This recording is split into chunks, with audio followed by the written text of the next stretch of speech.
East entrance.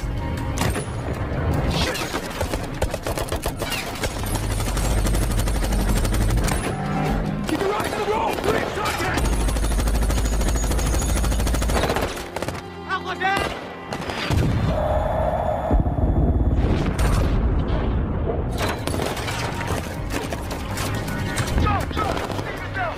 The whole position coming through! Move!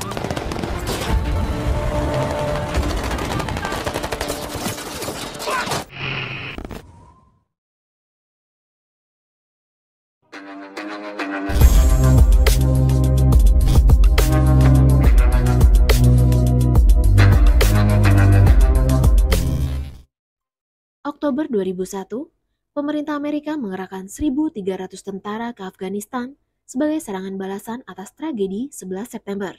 Dan pada bulan Desember 2011, jumlah ditingkatkan menjadi 98.000 prajurit. Sebanyak 50.000 penerjemah lokal yang dipekerjakan militer Amerika untuk mempermudah misi dan komunikasi dengan bayaran akan mendapatkan visa khusus untuk pindah ke Amerika. Namun ternyata, tak semudah itu. Lebih dari 300 penerjemah dan keluarganya harus meregang nyawa di tangan Taliban dan ribuan lainnya yang masih bersembunyi hingga saat ini. Oke Sobat Rebahan, film ini berjudul Guy Ritchie's The Covenant 2023. Tanpa berlama-lama, yuk kita lanjut aja ke alur ceritanya.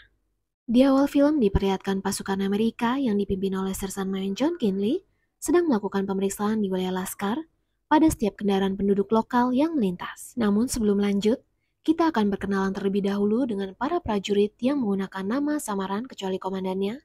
Mereka adalah John Kinley Sersan Mayor, Tomcat Sersan 2 atau Serda, GC Sersan 2, JJ Sersan 2, Jack Sersan 2, Kawa Sersan 1, Eddie atau Coco Sersan 1 yang juga paham bahasa Afghanistan, dan salah satu penerjemah lokal. Dan selanjutnya terjadi ledakan dari sebuah truk yang diberhentikan. Jack. Ledakan tersebut menyebabkan Jack dan penerjemah tewas. Markas pusat lantas mengirimkan pengganti Jack bernama Steve dan penerjemah baru bernama Ahmed. Beberapa unit sempat menolak bekerja sama dengannya karena Ahmed tak mau bekerja di bawah tekanan. Saat melakukan razia senjata dan bom ke salah satu rumah warga, Ahmed meyakinkan John bahwa tidak ada apa-apa di dalam rumah itu, namun John menanggapinya dengan sinis. Dan sesuai ucapan Ahmed, mereka tak menemukan hal yang mencurigakan yang berhubungan dengan Taliban. Well, that was fun. On to the next one, I guess. Sahabatnya Declan lantas memberikan informasi tentang seseorang yang dicurigai berhubungan dengan Taliban. Ahmed kemudian mengantar timnya ke lokasi orang tersebut yang bernama Faraj. Tanpa menunggu lama, mereka langsung menculiknya. Faraj yang mengetahui Ahmed langsung mencacinya sebagai pengkhianat negara. Ia berjanji akan membunuh keluarga Ahmed. Jadi Sobat Rebahan, mereka ini dulunya adalah rekan kerja, namun setelah putra pertamanya dibunuh oleh Taliban, Ahmed memilih bekerja sama dengan Amerika. Mendapat ancaman tersebut, Ahmed terlihat santai dan tidak memberitahu ancaman itu pada John. Mereka lantas menawarkan dua pilihan untuk Faraj, menerima uang atau seragam oranye untuk menjadi budak di Karibia. Jelas saja, Faraj memilih uang. Ia membeberkan dua lokasi pabrik bom milik Taliban yang rencananya akan dikirim ke beberapa negara dalam waktu 2 hari. Curiga akan hubungan Ahmed dan Faraj yang saling mengenal, John bertanya pada Eddie soal obrolan mereka. Eddie berkata jika tadi Faraj mengancam akan membunuh keluarganya, ia juga menceritakan kisah kematian putra Ahmed. Keesokan paginya, mereka bersiap-siap untuk berangkat ke lokasi tersebut melewati jalur kiri. Akan tetapi, Hadi menyarankan agar mengambil jalur kanan. Namun di tengah perjalanan, Ahmed memaksa John untuk menghentikan kendaraan. Ia berkata, alasan Hadi tak logis membawa mereka ke jalur itu kecuali jebakan. Meskipun John sangat kesal dengan asumsi Ahmed, namun ia tetap mengikuti sarannya untuk memeriksa area tersebut karena terpaksa. Drone diluncurkan dan tim dibagi menjadi 3 kelompok. Di saat bersamaan, Ahmed langsung mendekati Hadi. Roger, we need live imagery.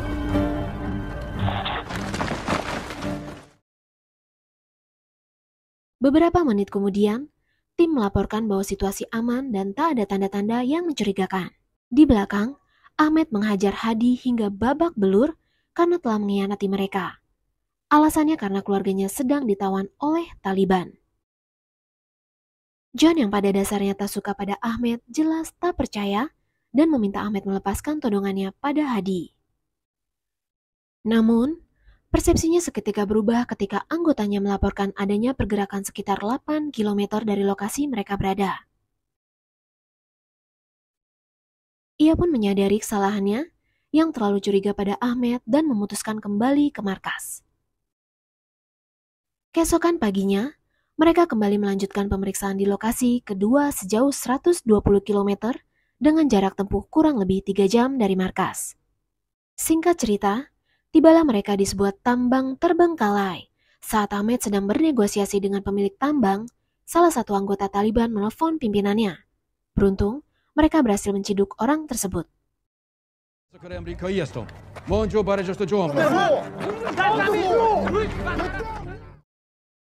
John dan anggotanya sedang berpencar memeriksa tempat tersebut dan berhasil menemukan banyak senjata. Status siaga pun diaktifkan. Di sisi lain, John dan Ahmed akhirnya menemukan pabrik pembuatan bom. Setelah meminta bantuan udara ke markas, John langsung melumpuhkan target dan memasang bom waktu.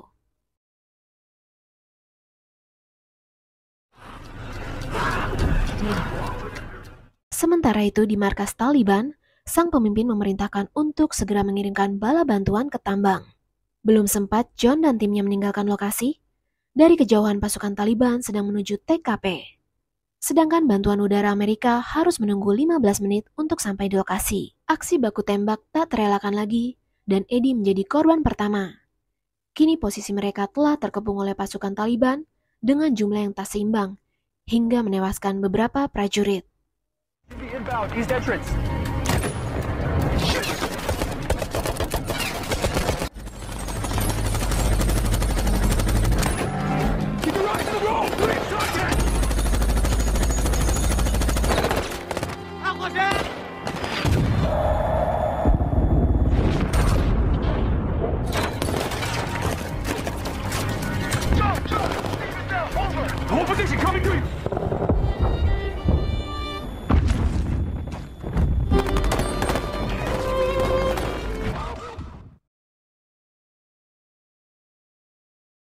Jizi dan John berhasil merebut 2 mobil Taliban. Sayangnya, mobil Jizi tertembak dan tewas di tempat. Kelompok Taliban terus melakukan pengejaran sembari menembaki ban mobil mereka. Dengan terpaksa, mereka harus berlari ke dalam hutan. John sangat terpukul dengan tewasnya 7 anggotanya.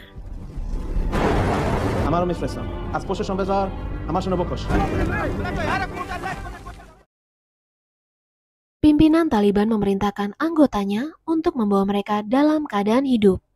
Sementara itu di TKP, bantuan udara Amerika yang baru saja tiba langsung melaporkan jumlah korban yang terdiri dari 40 Taliban, 6 prajurit Amerika, dan 1 penerjemah.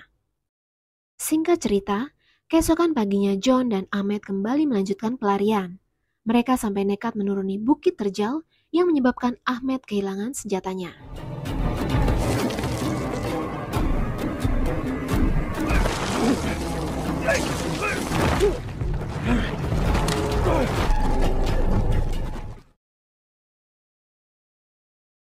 Di sisi lain, kelompok Taliban dari arah berlawanan mulai mendekati lokasi mereka. John dan Ahmed terpaksa bergerilya melawan kelompok Taliban yang terus bertambah.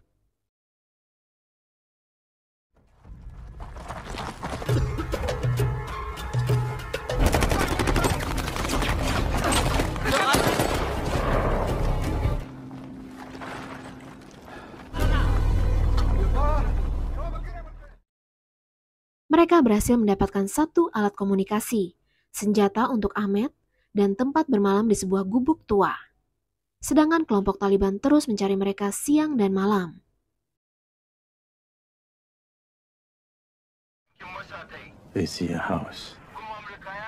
Keesokan paginya, saat mereka hendak meninggalkan gubuk tersebut, 1 tembakan tepat mengenai John, disusul tembakan bertubi-tubi. Dan pada akhirnya, John tertangkap dengan beberapa luka tembakan.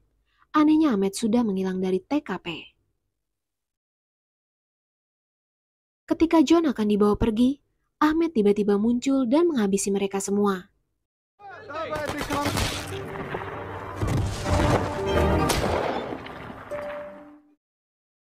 Kemudian ia mengobati luka John, mengganti baju, membuat tandu dari kayu, dan membawa pergi John dengan berjalan kaki.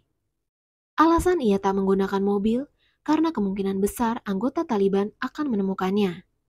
Berhari-hari, Ahmed menyeret tandu siang dan malam menuju markas Amerika sejauh 120 km, melewati gunung dan sungai, dan sesekali ia berhenti untuk makan serta tidur. Orang yang awalnya diragukan malah menjadi penyelamat. Ahmed bisa saja menyerahkan John yang tak berdaya, lalu pulang ke rumah dan kabur bersama istrinya. Akan tetapi, ia memilih menyelamatkan John agar bisa mendapatkan visa yang kelak bisa menyelamatkan keluarganya. Singkat cerita, tibalah ia di kawasan penduduk. Ahmed membeli pick-up dan karpet. Di tengah perjalanan, 4 anggota Taliban penumpang di mobil Ahmed. Ia mengaku sebagai penjual karpet. Mereka berkata sedang mencari 1 tentara Amerika dan 1 warga lokal yang berkhianat. Ahmed dan John harap-harap cemas takut ketahuan. Beruntung, tempat yang dituju tidak terlalu jauh. Di sebuah tenda penggembala, Ahmed meminta bantuan pada warga yang juga membenci Taliban. Dengan senang hati, mereka membantunya, memberikan obat anti nyeri dan kereta. Sebelum berpisah, mereka berkata untuk menghindari jalan utama karena Taliban telah memasang harga untuk kepala mereka berdua. Sebagian warga Afghanistan memang tak menyukai Taliban karena anarkis dan tak segan-segan membunuh warganya sendiri. Tanpa lelah, Ahmed terus melanjutkan perjalanan yang sangat melelahkan dan menguras tenaga. Medan yang ekstrim sempat membuat Ahmed kewalahan seakan-akan ingin menyerah. Tanpa terasa air matanya menetes membayangkan nasib istri dan calon buah hati. Seketika itu juga, semangatnya kembali bangkit hingga akhirnya ia bisa melihat markas Amerika tepat berada di balik bukit. Setelah menuruni bukit, Ahmed mampir membeli air minum bersamaan dengan munculnya kelompok Taliban yang juga mampir membeli air minum. Awalnya mereka biasa-biasa saja, namun tanpa sengaja, salah satu anggota Taliban melihat kaki John dan Ahmed berhasil melumpuhkan mereka. Suara tembakan itu terdengar oleh pasukan Amerika yang sedang berpatroli. Betapa terkejutnya, mereka melihat John masih hidup. Pangkalan militer segera mengevakuasi John menggunakan helikopter. Sejak kejadian itu, Ahmed menjadi buronan paling dicari di Afghanistan. Kehidupannya sangat menyedihkan. Ia harus berpindah-pindah tempat menghindari Taliban yang terus merazia pemukiman warga. Singkat cerita, 2 bulan pun berlalu. Sin berpindah ke California, di mana John berhasil pulih setelah menjalani perawatan selama 2 bulan. Declan menemui John menceritakan masalah yang sedang dihadapi Ahmed setelah berhasil menyelamatkannya. Akibat aksi heroiknya tersebut, Ahmed menjadi populer di kalangan masyarakat Afghanistan, tapi tidak dengan Taliban. Ia beserta anak dan istrinya menjadi buronan nomor 1 di negaranya. Sahabatnya Declan mendapat kabar bahwa adik Ahmed bernama Ali, seorang bandar narkoboy, mengetahui tempat persembunyian Ahmed. Namun ia tak akan memberitahu lokasinya sebelum mereka memberikan visa yang telah dijanjikan. Mendengar hal itu, John dan istrinya terkejut. Dan hari itu juga, John menghubungi kedubes Amerika. Setiap hari John marah-marah mendesak kedubes agar segera membuatkan visa untuk Ahmed. Hingga hari ke-35, John akhirnya mendapatkan kabar baik, namun ia harus menunggu 9 bulan lamanya. Ingatan akan perjuangan Ahmed menyelamatkan terus membayanginya.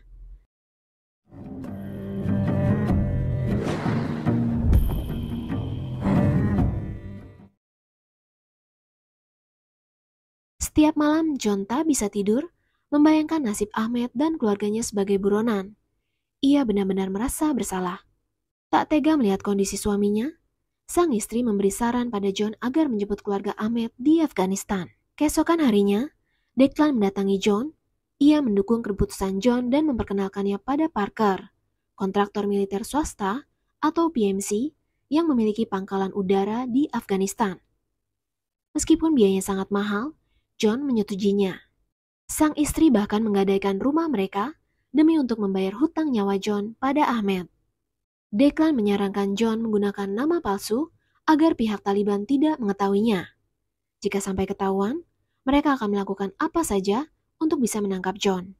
Sebelum berangkat, John menemui komandannya bernama Fox yang dulu pernah ia selamatkan.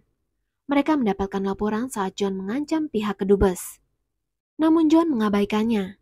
Ia meminta Fox membayar hutang nyawanya dengan mengusahakan visa untuk keluarga Ahmed sebagai bentuk balas budi Fox padanya. Kita beralih sejenak ke Ahmed. Supir Ali bernama Poya membantu Ahmed melalui HP meloloskan diri dari razia Taliban yang sudah berada di depan pintu rumah.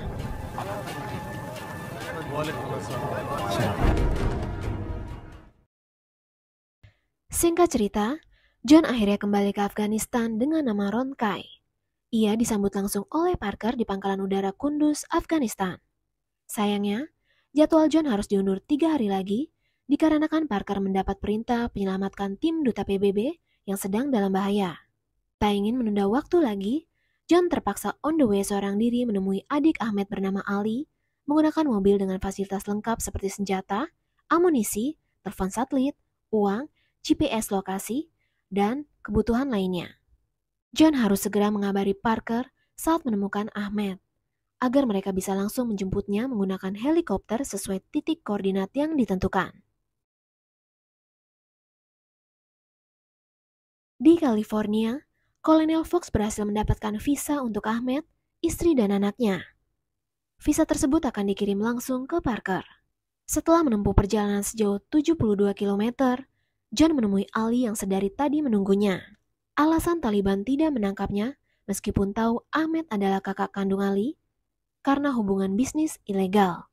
Namun, sangat beresiko jika ia sampai ketahuan membantu John. Untuk itu, Poya akan membawa John melewati pos pemeriksaan dengan aman.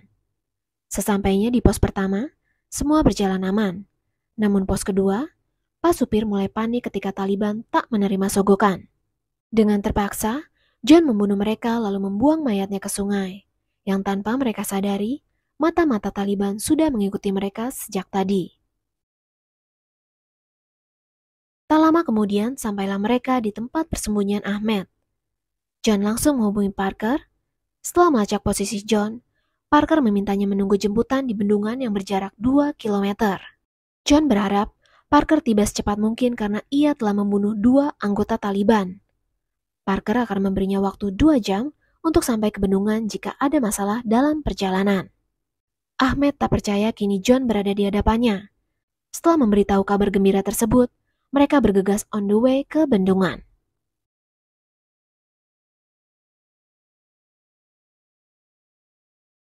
Di markas Taliban, sang komandan sangat terkejut melihat foto John yang dikirim oleh mata-mata.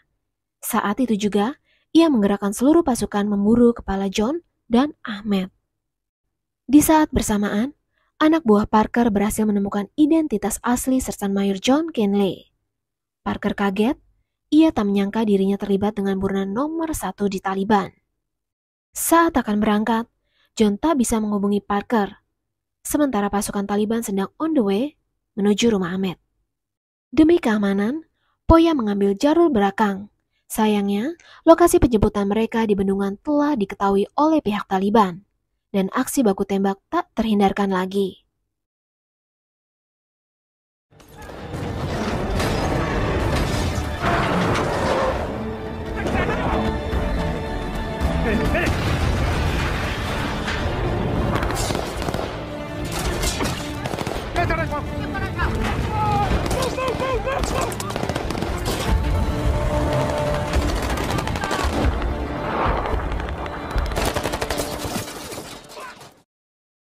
Di saat pasukan Taliban semakin bertambah, peluru kubu John menipis.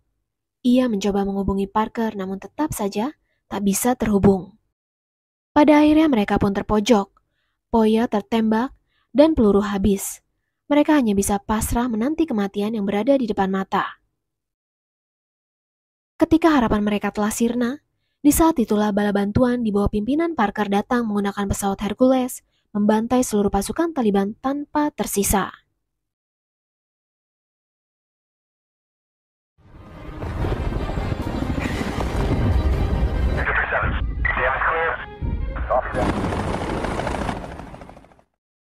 PMC segera mengevakuasi John, Poya, dan keluarga Ahmed. Parker berkata, jika saja John tak menggunakan nama palsu, ia akan memberikan layanan secara gratis. Tadinya saya sempat berpikir bahwa Parker batal menjemput John setelah mengetahui identitasnya. Yang ternyata ia langsung mempersiapkan diri menghubungi pangkalan militer Amerika agar menyiapkan helikopter dan pesawat Hercules bersenjata berat untuk membalikan keadaan saat mengetahui Ron Kai adalah John Kinley. Singkat cerita, Parker menyerahkan visa Ahmed, istri, dan anaknya. Dalam perjalanan ke USA, Ahmed mengucapkan terima kasih atas bantuan John. Kini John merasa lega karena hutang nyawanya telah terbayar. Dan ceritanya pun selesai. Oke Sobat Rebahan, bagaimana filmnya? Lumayan menegangkan kan? Aku menyarankan untuk kalian nonton filmnya langsung ya, karena cukup banyak adegan seru yang aku nggak tayangin. Akhir kata dari Sekilas Sinema, jaga kesehatan selalu dan terima kasih sudah menonton video ini. Oh iya, jangan lupa untuk subscribe dan nyalakan loncengnya ya, agar tidak ketinggalan update terbaru dari channel ini. Terima kasih.